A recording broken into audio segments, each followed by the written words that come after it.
common misconception is that calisthenics is only for those that have reached a high level of fitness already, and of course that's far from the truth. In this video I'll tell you the insider knowledge on how to get started with calisthenics and how to level up your fitness no matter where you're starting from, even if you're an absolute beginner. I'll even give you this full cheat sheet that shows all the progressions and skills for calisthenics you may want to achieve and how to get there from where you're at, so you don't even have to think or worry about your programming or routine. This video is going to be the only one you'll need. We're going to cover everything, so watch it through and begin starting to sculpt your physique and start learning those skills you want to achieve. Now, let's get started. This video is going to be split into 4 sections: the warm-up, the fundamental calisthenics movements, isolation exercises, and programming and routines. I split my warm-up into 3 steps. So this is so I'm less likely to forget any part of my warm-up, and it ensures that I don't skip my warm-up. So no reason to skip it. Step 1 of the warm-up involves dynamic stretching. This involves moving the joints and muscles through a full range of motion. Examples of this include leg swings, arm circles, torso twists. Step 2 of the warm-up involves increasing my heart rate. This will involve increasing blood flow, and it really warms up the muscles. When I just started with jogging on the spot. I then progressed to burpees, and now what I like to do is use a skipping rope or anything like that if I have the space. If not, then I'll just stick with jogging or the burpees. Step 3 of the warm-up is what I like to call priming. This is when you do similar movements to ones that you're going to train. So you're doing a similar movement pattern but making it very easy, you're not exhausting yourself, and you're slowly increasing the intensity to really warm up the muscles and joints that you're about to use. I would then incorporate some kind of core activation exercise. Usually this is some kind of variation of the plank that's very easy, not exhausting yourself. You're just feeling the core work here to really engage the muscles that you're going to use for the movements coming up. I also noticed by doing this in the warm-up, it significantly increases your body alignment and your core engagement in exercises, making your form a lot better. So that's a little hack for you guys. So cat camels, these are my favorite for understanding the movement of the shoulder blades down and away from the body, making the chest cave in. This is called protraction.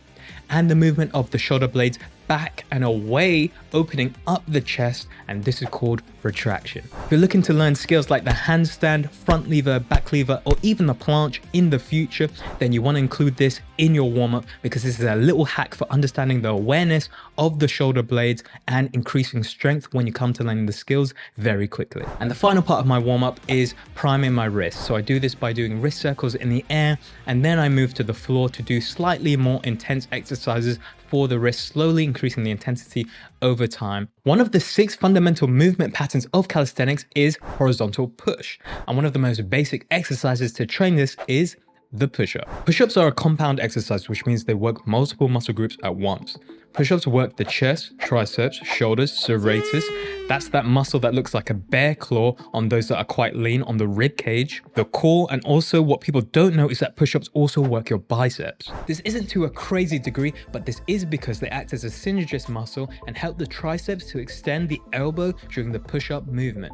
To perform the perfect push-up, start in a plank position with your hands shoulder width or just slightly wider, and your body in a straight line from your head to your heels. Keep your body in a straight line as you lower down from your head to your heels by engaging your glutes and squeezing them and bracing your core as if you're about to be punched. Lower down until your chest touches the ground. Your shoulder mobility may limit you here, so you may need to work on that. And as you do this, your shoulders will move in front of your hands until you hit that bottom position, then push back up to the starting position by straightening your arms and squeezing your triceps and chest. Inhale as you lower your body and exhale as you push back up. Now, before we go into the progressions, let me quickly show you why fundamental movements like the push-up are so important. So here you can see the Calisthenics Bodyweight Progression cheat sheet. So this is on Reddit, it's free, so you can go in the link in the description and have a look at it. A lot of people mention calisthenics is like a video game.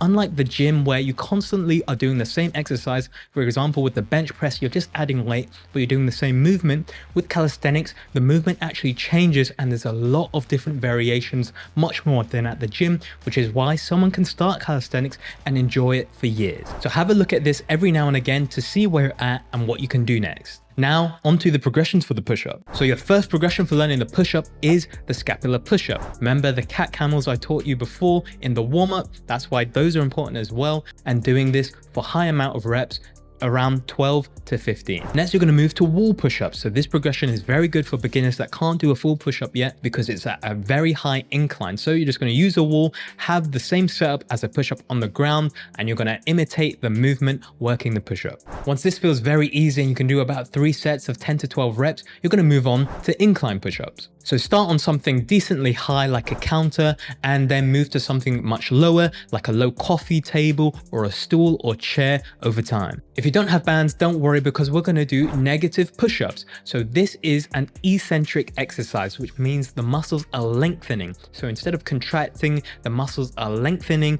and relaxing. So you're going to start in a plank position, lower down to that bottom position of the push-up, put your knees down to support yourself, then get back to the plank position and do this for reps. Usually for negatives or eccentric exercises, lower reps are needed. You don't need to be doing 15 reps usually somewhere in the space of around 5 to 8 is a good place to be depending on the exercise. So try that rep range and see if that works for you. Next, we're going to move on to partial range of motion push-ups, also known as partials. So we're going to cut the range of motion in half. So we're not going all the way down to the floor. We're just doing a small range of motion. And then over time, you're going to slowly increase the range of motion, going deeper and deeper until your chest can touch the floor. From here, you'll be able to work normal push-ups, and when you're able to do a couple reps, maybe 5 to 6, you can start making the push-ups a little bit harder by doing push-up plus. So after pushing up from the bottom position of a push-up, you're then going to do a scapular push-up and then continue the push-ups for reps. So how do you progress once you've unlocked push-ups and you can do a couple of reps? Well, the first thing to do is to increase the number of repetitions you can do until you can do 20 plus. This is a good point to be at because it's going to create a good foundation of pushing strength for later skills. So to do this, I like 2 different methods for increasing my repetitions. This doesn't only apply to push-ups, this applies for other movements as well that I'll talk about later in this video. To increase repetitions of movement, one method I use is using drop sets. So drop sets are when you start in the beginning position of a movement. So say that's push-ups, you start in full range of motion push-ups, then as you get tired, you make the movement mechanically easier. This is how you're going to get stronger. Then over time, you'll be able to do more and more reps of regular push-ups. The second method I like to use to increase my repetitions of a movement once I've unlocked it is using rest pause sets. So rest pause is you do your set of push-ups or whatever movement it is. Then once you pretty much are hitting failure, you rest for a couple of seconds. Usually I only rest about 5 to 10 seconds max. And then I continue my set doing as many as I can. So a short pause and then I continue. This is going to help increase your repetitions over time because you can over time shorten that break you're taking until you're taking no break. These 2 methods are examples of progressive overload. Progressive overload essentially is training harder than last time. Again, this is one of the habits I told you need to learn as a beginner because you're going to use this throughout your workout journey in calisthenics. Some other examples of progressive overload that target strength rather than adding repetitions is adding weight. So with push-ups, you can start adding weight by using a backpack, filling it with bottles or books or just something heavy, and then doing weighted push-ups. You can also increase the range of motion for a movement. So for example, with push-ups, you can use some books to elevate your hands. This is going to provide a stretch at the bottom, which provides more of an activation of muscle fibers during these movements and promotes more muscle growth. One of the last examples of progressive overload is variation. So with push-ups, there's so many variations you can do. Again, check that bodyweight progression cheat sheet for other variations of exercises that you can do. Did you know the word calisthenics comes from the Greek word kalos, meaning beauty, and stenos, meaning strength? I thought that was pretty interesting. Now that we've covered push-ups, next on the list for you to master is dips. Dips are one of the basic downwards vertical pushing movements. If you don't have a set of parallel bars, which I do recommend you buy, you can use the corner of a counter in your kitchen if you do have that set up, or you can grab 2 sturdy chairs. Do make sure they're sturdy and stable though. To perform the perfect dip, your arms should be fully extended with your shoulders away from your ears. This is called a support hold. Slowly lower your body by bending your elbows into your upper arms to your forearms hit a 90-degree angle. Keep your elbows close to your body and your shoulders away from your ears the entire time, and you'll notice as you lower down, you'll have a slight lean forward in the torso. Pause for a moment at the bottom of the movement, then press through your palms and straighten your arms to lift your body back up to the starting position. The first progression is bench dips. Have your back facing it, place your hands on it just outside shoulder width, then you're going to lower down using your legs bent to help press yourself back up, assisting yourself in the movement. You're then going to continue to do this for reps until you get strong enough where you can straighten out your legs and do this just with your heels on the floor. Once you get really good with the bench dips with your legs outstretched, you're then going to go to elevated bench dips. So you're just going to grab another chair or a stool or a little step or something like that, put your foot onto it, and then carry on the bench dips. The next step is to do assisted dips, which is close to the regular dips we're trying to achieve. You're going to use 1 or maybe 2 feet if you really need the assistance, but 1 foot is preferred on the ground to help assist yourself through the movement. Again, try and load your shoulders and your triceps as much as you can. Next, we're going to move on to negative dips. So again, an eccentric exercise, very similar to the negative push-ups. It's the same idea. You start in the support hold, bend your elbows and allow yourself to come down to the bottom position of the dip very slowly. Then you're just going to place your feet on the floor and do this again for reps. So now you've unlocked dips and can do a few reps. So what's next?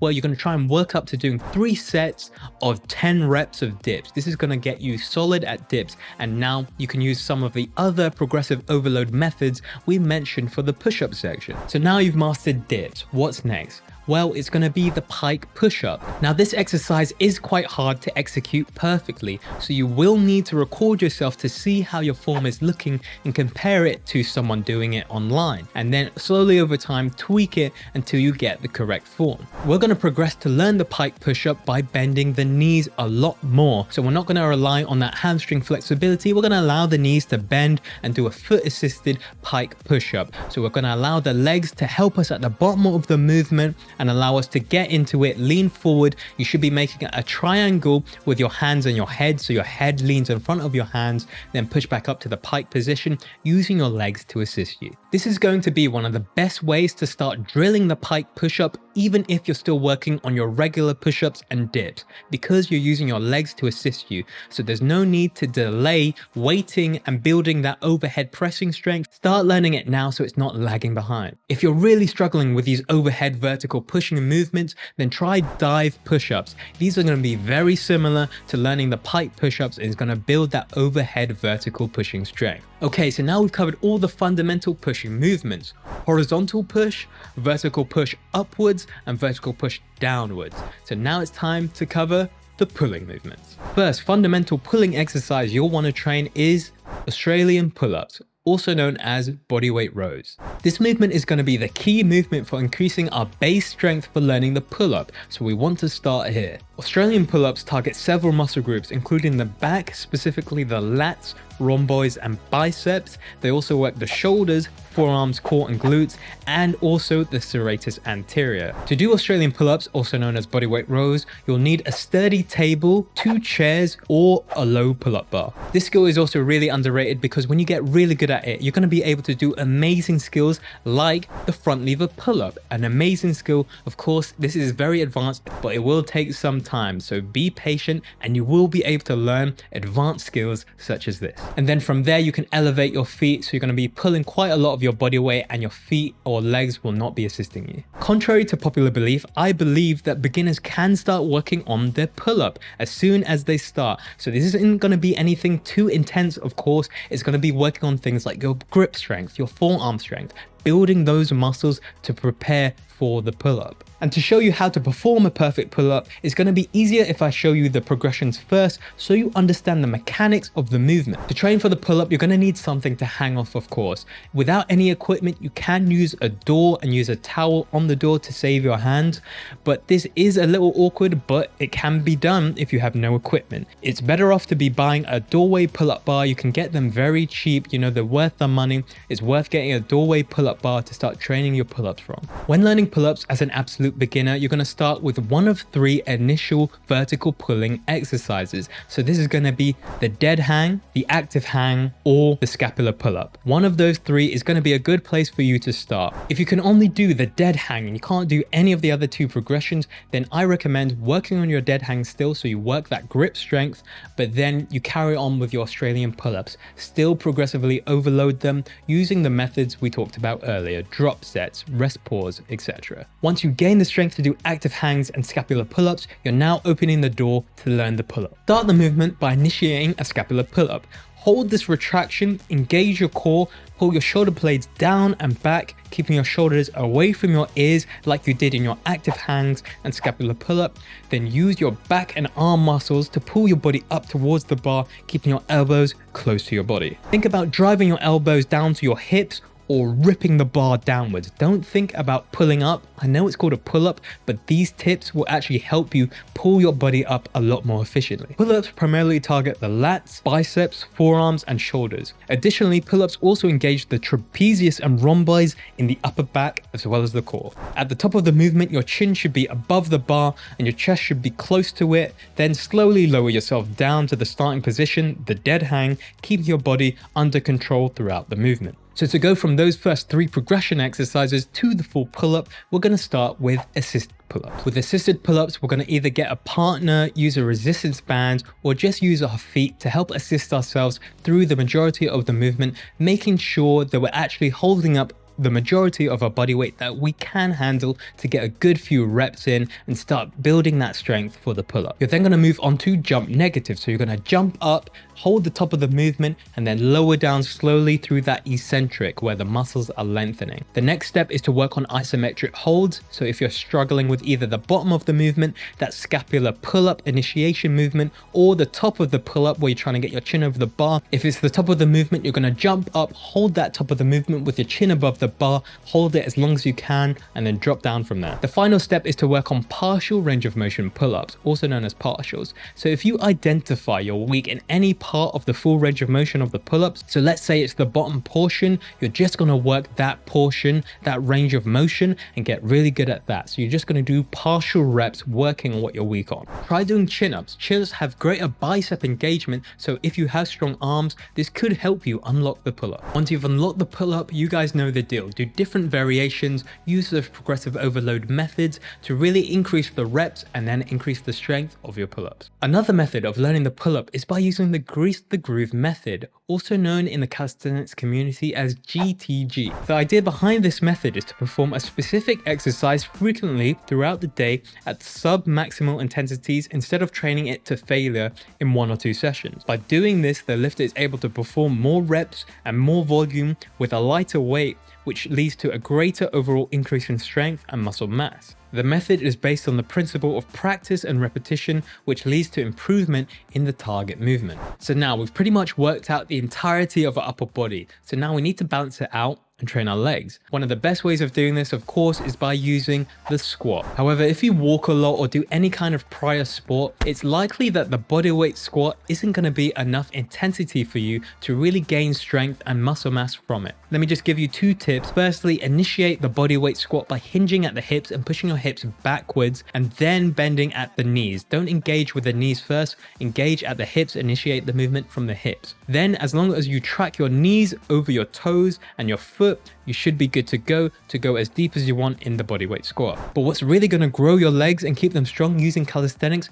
is by using progressive overload. So we're going to use harder movements that use more of your body weight. These are going to be things like jump squats, box assisted pistol squats, weighted squats, skater squat, assisted pistol squats, and of course the regular pistol squat. Try out some of these exercises, but to ensure the muscles in your legs do grow, then try out these workout routines. So I would do workout routines where I'll do a set of whatever it is, say jump squats. Jump squats were one of my favorite. I'll do that for 40 seconds and do as many reps as I could in 40 seconds. Then I would rest about 20 to 30 seconds, then do the set of 40 seconds again. I'll do 4 rounds of this, going in between exercises, doing as many reps as I could in 40 seconds. Trust me, if you do this enough, this is enough volume to really grow your legs and really tire them out. You will feel your glutes. Trust me, if you're doing like over 100 jump squats in a session, you're going to feel it. You're going to grow from it. So make sure you're training towards failure. In addition to that, add external weight by using a backpack full of books. Do your pistol squats, your regular squats with the backpack on, and you're going to see more gains as well. Last and final fundamental calisthenics movement, which is compression using the core, so core strength. I would usually end end my workout with a few core exercises, not many, maybe just 1 or 2 sets, really to feel the burn in my core, because I already would feel my core engaged from all the other compound movements that use multiple muscle groups,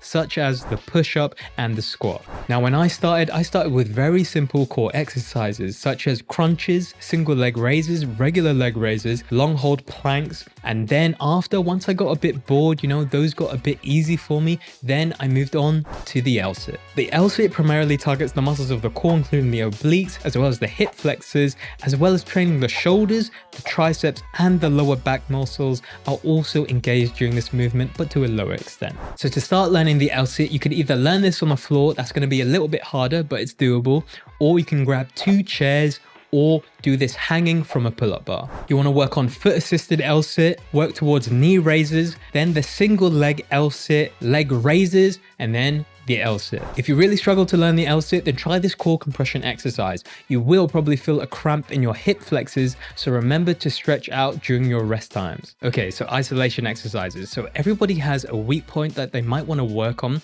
or potentially that they might have an imbalance where one side maybe is stronger due to their day job, or they just prefer a certain hand. So they may want to balance that out. And you can do this by using isolation exercises. On screen, you can see some examples of isolation exercises I love to do when I don't have any equipment. And usually I'll do these about 4 to 3 sets for high number of reps. That's 12 to 15 reps. This isn't really for strength. It's more for building the muscle so it has better strength capacity. Finish off, let's talk about programming and routines. As a beginner, you should be selecting exercises and movements that you can perform with decent form. That's because you want to be able to perform a good amount of reps so you actually have more time under tension, so you actually gain and increase your strength and increase the form and learn the technique and position for the movement. As a beginner, training 3 times a week is probably going to be optimal. I trained almost 4 years training 3 times a week and made insane progress. You will probably move from full body workouts. That's probably where I say it's best to start. Incorporate many different exercises because you can recover actually quite quickly as a beginner and don't need too much volume to progress. So take advantage of that. Now, finally, the best way I've seen to not hit a plateau and avoid plateaus entirely is to go from a high volume to high intensity. So what does that mean? That means in the first few weeks of training, you're going to be doing a lot of sets and a lot of reps. You're going to be training to failure still, but you're going to be working in a higher rep zone, closer to 10 to 12. Then over the weeks, you're going to working on high intensity. These are going to be harder progressions. You're going to start picking harder skills to work on where you can only do less amount of reps and less hold time. So these are going to be things what you can only do within 5 to 6, maybe even 8 reps. So that's going to be high intensity. It's going to be quite difficult. After you've been training high intensity for a while, working those hard elements that you're trying to work on the form for and increase the reps of, then you probably want to deload. Deloading is when you take a 5 to 7 day break. You can still train, you're just doing about 40% or even less in terms of the amount of training you're doing to prioritize recovery. Remember, this is where you get stronger, when you recover. You don't want to be working with high intensity for too long where you can only do exercises with reps of 1 to 2 with somewhat bad form, because that's going to end up with you overreaching. If you don't know what that is, then check out this video because I explain exactly what overreaching is and how to avoid it. If not, then watch this video because I give you the 3 secrets to learning calisthenics static skills that no one tells you.